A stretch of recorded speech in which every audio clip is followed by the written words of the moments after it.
Welcome to Studio 5. We are sitting down with the filmmaker behind the Starling. We're also looking into the eyes of Tammy Faye, just in case you missed it, and sharing your first look at the latest chapter of the God's Not Dead franchise. To get things started, we are firing up this week's countdown of the top 5 stories in the world of uplifting entertainment. Here's number 5 and number 4. At number 5. My singing voice has always been my guardian angel. Actress Cynthia Erivo has been busy since we last saw her, playing the role of Aretha Franklin. You have an album coming and a children's book. Yes. I've heard ghosts of my past come back to greet me, big white smiles in their eyes. Her debut album is now available. It's called Chapter 1, Verse 1. The album, I was writing, one of the songs is almost 7 years old. Her children's book, Remember to Dream Ebere, hits bookstore shelves next week, September 28th. Taken a year for it to be fully completed. I'm a stickler for details, so I kept going back and forth and changing things and I changed the illustrator. We have an amazing illustrator now. And it came together sort of, the idea dropped in one day, and I knew that I wanted to teach children and their parents and anyone who reads the book that we are allowed to dream as big as we want to. No dream is too big. But when we do dream those dreams, to dream in detail, because it's in the detail that you probably find the reality of it. So it's about dreaming with all the detail you can possibly find, because then you can actually make it real. Number 4. Filmmaker Spike Lee makes history at the Cannes Film Festival. The Academy Award-winning director is the first Black president of the jury, and the festival celebrates a milestone of its own. Happy 75th birthday, Cannes Film Festival. The Movie Fest began on this day in 1946. It was supposed to start in 1939, but was postponed due to World War II. Films screened at the inaugural festival included Billy Wilder's The Lost Weekend and Roberto Rossellini's Open City. And we'll continue our countdown, picking things up at number 3 in just a little bit. Right now, we turn to the new film, The Starling. It stars Melissa McCarthy, Chris O'Dowd, and Kevin Kline. The story is an emotional look at how we grieve loss on many levels. And we're sitting down with the film's director, Ted Melfi, for an inside look.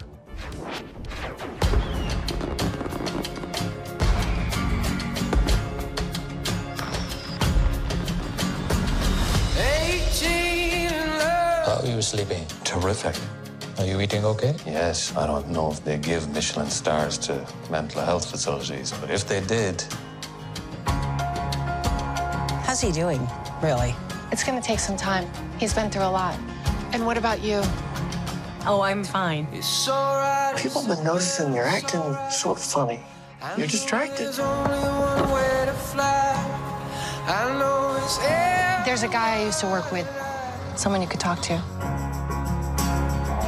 What's your pet's name? I don't have a pet.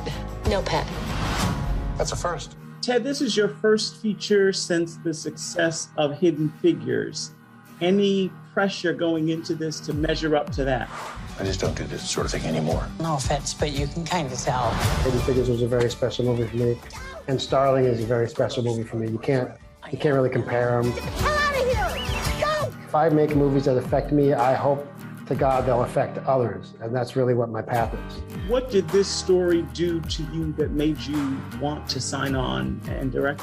It moved me in ways that I couldn't imagine. It's really an essay on staying together. I've been married 25 years. My wife and I are constantly working on our relationship, constantly working on our marriage, constantly trying to get better. It's about Jack and you. Jack and you. How do you restart? How do you have a marriage now? She's a lot better at it than I am. But in all honesty, we're both always working on it. And so to see a movie about a couple that really really truly love each other, right? And that make the commitment to do the work to stay together. It's what the world needs right now. Are you familiar with stage 3 of the grieving process? Assuming that follows stage 2? This storyline deals a lot with grief and how we all handle it differently, and we're living in a time where many of us are experiencing grief really close to home in light of all that's going on. What did you want to say about, the suffering that we deal with when we lose someone? I think what I wanted to say is there's no right way to get through it. There's only trying to get through it. So what I'm trying to say about mental health is there's no right or wrong way to find healing and to find your sanity and to find your health. I thought maybe we could go up to the lake again when you get home, for the 4th. Sure. That's fun, right? Yeah. This film reunites you with Melissa McCarthy. When did you know you wanted her to lead this film, and what do you think of the performance? Go back to being my good old self, and we can all get on with our lives. It's just going to take time, that's all. No, don't. The roles were originally switched. Jack's role was Lily's role, and Lily's role was Jack's role. It's going to make all of this okay. It's going to make us okay. I'm not saying that. I'm just saying that we can't stay here like this. This is not good. I know. It didn't make sense to me that the man was the strong one staying at home and the woman was the weak one. It didn't make sense to me because that's not my experience. Like the women in my life were just better and stronger and faster and smarter and healthier. So the minute we flipped the roles, I said, it's Melissa. That's Melissa, because I don't know anyone out there that can deliver that level of dramatic pathos and then make you laugh at the same time. I don't know anyone that can do that outside of Melissa. I carried her inside me for 9 months. So why are you here? As they say in sports, she leaves it all out in the field. At every scene she shows up in, and she bears it all. And we laughed and cried along with her every day on set. So just a joy to have her. I want to not quit with her. You asshole. Starlings are different than other birds. They build the nest together. They protect the nest together. They're just not meant to exist in the world alone, on their own. Real subtle stuff, Larry. I thought so. And The Starling begins streaming on Netflix this week. You can catch it starting Friday, September 24th. Still ahead. It's not over till it's over. Going behind the scenes to bring you a closer look into the Eyes of Tammy Faye. At number 3.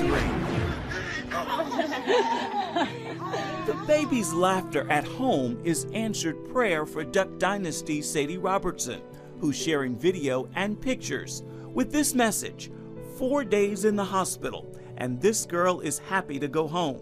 She's still very congested with a bad cough, but her oxygen was good enough to get better from home. We are so grateful.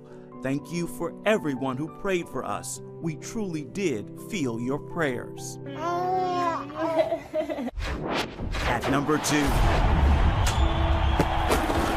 This is an arena for gladiators. It's a Studio 5 first look behind the scenes of the film American Underdog, the Kurt Warner story. Everybody knew the story. He was working at a supermarket and then plays arena football. Then gets in the NFL. Welcome to the Rams. He wins the freaking Super Bowl. I've had so many people tell me, your story is made for Hollywood. It's made for the big screen. You still have a little time to wait. American Underdog is in theaters Christmas Day. I've heard so many people over the years that say that they've been inspired, they've been encouraged because of my story. And that's what I think is so cool. With that, we have just one more story to share in this week's countdown. We hope you'll stick around for that.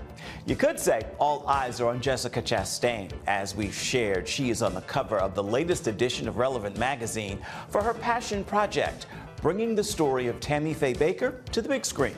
And in case you missed it, it is in theaters right now. Well, hello, everybody. I had heard about Tammy Faye Bakker because I grew up around the time of their empire and their fall from grace. I thought that she was a thief, that she and Jim Bakker had stolen millions of dollars. Oh, the phones are ringing. Oh, praise Jesus and praise you. This is my preconceived idea of her. And when I watched the documentary, actually, I got to know her as someone who believed that everyone is deserving of love without judgment. I don't think of them as homosexuals. I just think of them as other human beings that I love. And I thought, oh my gosh, why hasn't anyone ever made this film and told her story? Chastain is on the cover of the latest edition of Relevant magazine. Tyler Huckabee is the journalist who wrote the feature. And Chastain says that Tammy was likely portrayed unfairly in the media. Is this something you think she's trying to correct? In my conversation with her, very much so. That was a huge part of her desire to make this movie. This movie was a passion project for her. Tammy Faye was obviously sort of unconventional in a lot of ways. She had a very loud personality, did not fit easily into a lot of the cultural boxes we create for famous women. But she was also a much more complicated and honestly much more loving and devoted and God-honoring person than she's often portrayed to be in the media.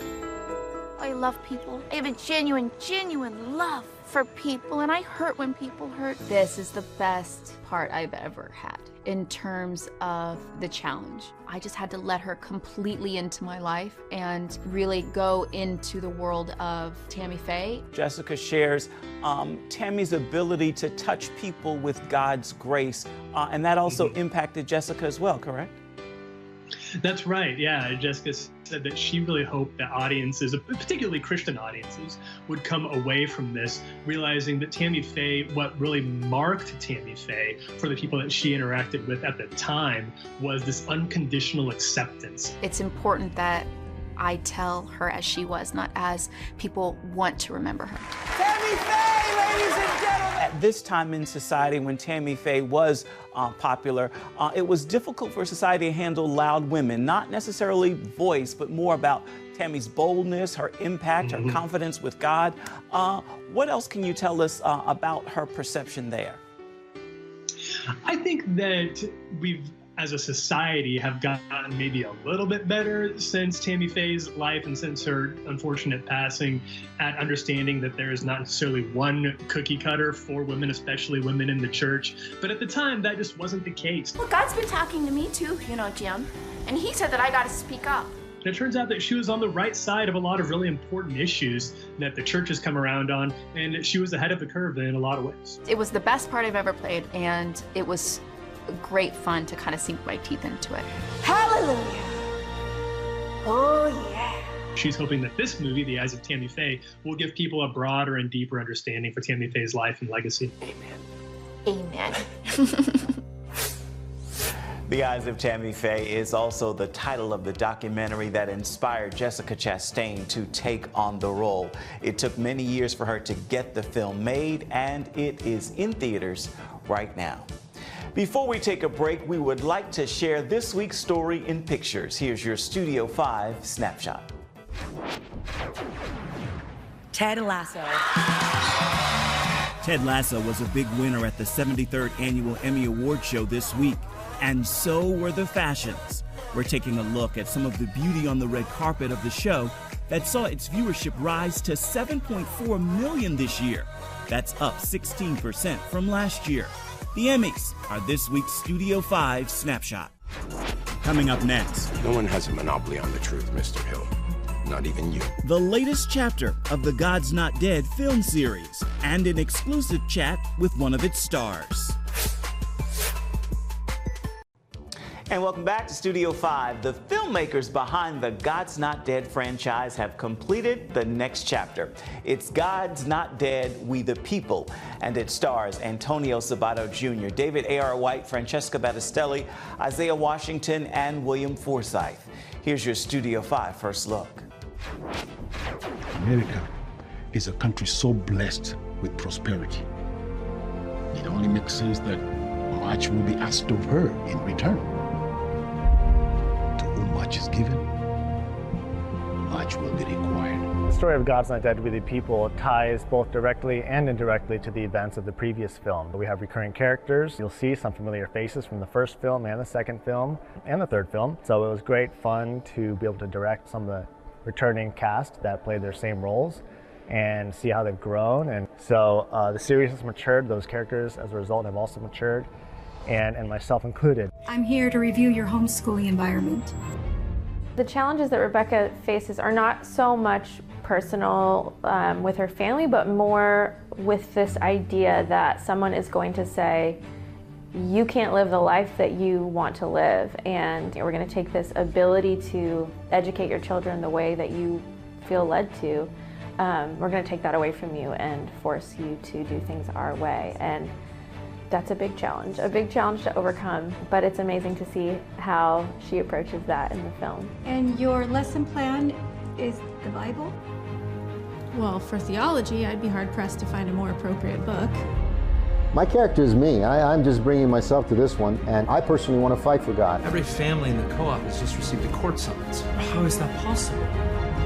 They're willing to fight for it. They're willing to lose everything for it. I mean, I'm talking about losing their careers, losing their house, and everything they ever worked for. If your children do not show up at school a week from Monday, you will be charged with contempt of court, meaning you will be incarcerated. He's a believer. He loves his family, he loves his wife, and he really, really loves God. I think we need to have more roles like this, positive leading roles, and someone who believes in family and God and country. Now there's an effort underway to mandate universal educational guidelines. All of a sudden, they're going to Washington to plead their case, and our freedoms can easily be stripped away from us if we don't stand up. Homeschooling is like a weed to these folks, and they just want to yank it out. Which is why I think we should fight this. Just want to make sure you understand.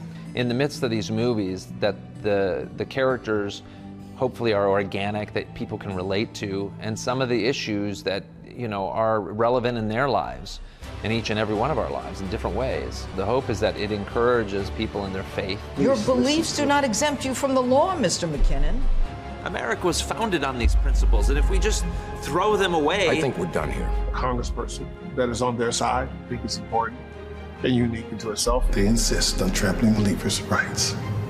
Well, sir, they are in for a fight. I feel confident this movie, because it's very timely, probably overdue. I think you'll find some solace to know that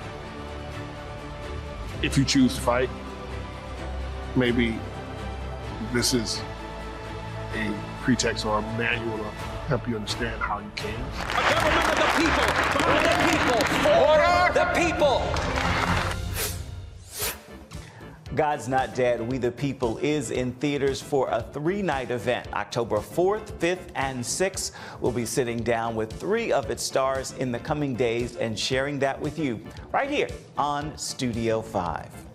Well, with that, we have made it to the final story in this week's countdown of the 5 biggest headlines in the world of entertainment. Here is what is finishing on top this week.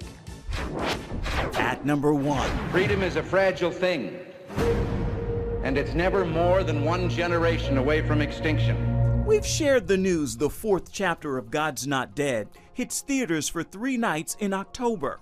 It's called God's Not Dead, We the People. Right now, there's an effort underway to mandate universal educational guidelines. And we now have an exclusive interview with one of its stars, Isaiah Washington, famous for his roles in the hit series Grey's Anatomy, the film Love Jones, and The 100. What made you say yes to the God's Not Dead franchise? I like to pick projects that make me feel like I am being of service to something or someone. Just want to make sure you understand what you're fighting here. Our district teaches a revisionist version of history. If God is for us, who can be against us? Around here, just about everyone else. Welcome back to Studio 5. This week's soundtrack is another cut from Travis Green's new project, Oil and Water. Take a listen, and you'll hear why Love Song is what's playing in my ear. I love to sing to you. There is nothing else that I would rather do. My heart and my desire is found in you. Oh Jesus, you are my love song. Love Song. On that musical note, we are almost out of time for this edition of Studio 5. So let's fast forward for a moment and take a look at what we're working to bring you come next week. Ready and action. cameras are rolling, and we're going behind the scenes of a Broadway hit now ready for the big screen. This is a film that you're directing that you didn't write. Why this film to direct knowing you hadn't written it? We're sitting down with the director of Dear Evan Hansen. It was all Alana's idea. She thought of the whole thing. Is that, yeah, that's the young woman who organized the memorial. Yeah. Oh, well, she seems like, well, quite a force. I directed this film because when I saw it on Broadway 3 years ago, I was so taken by the story. It was so complicated, but ultimately I thought very redemptive.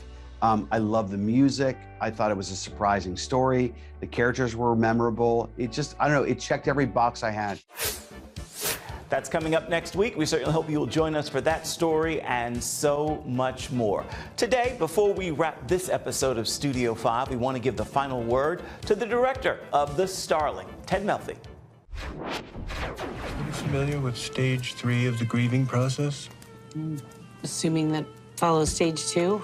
Not necessarily, but generally. There's no right way to get through it. There's only trying to get through it. And in the trying, to get through grief, we realize the technique that works for us. So in the film, Chris does the traditional thing. Chris O'Dowd's character, Jack, does the traditional thing and kind of takes a time out. Takes a mental time out and goes to a facility where he can rest and catch himself up and figure out who he is or how he can move forward. And Melissa, the character, does the opposite. She runs. She doesn't stop, she deflects, she avoids, and she barrels forward, which is another technique, right? So what I'm trying to say about mental health is there's no right or wrong way to find healing and to find your sanity. Thank you, Mr. Melfi. That is a great final word for this edition of Studio 5 and this week's look at uplifting entertainment. Until next time, I want to encourage you to make time to uplift someone around you and then come on back and see where Studio 5 takes you next week. Thank you so much for watching. Bye-bye for now.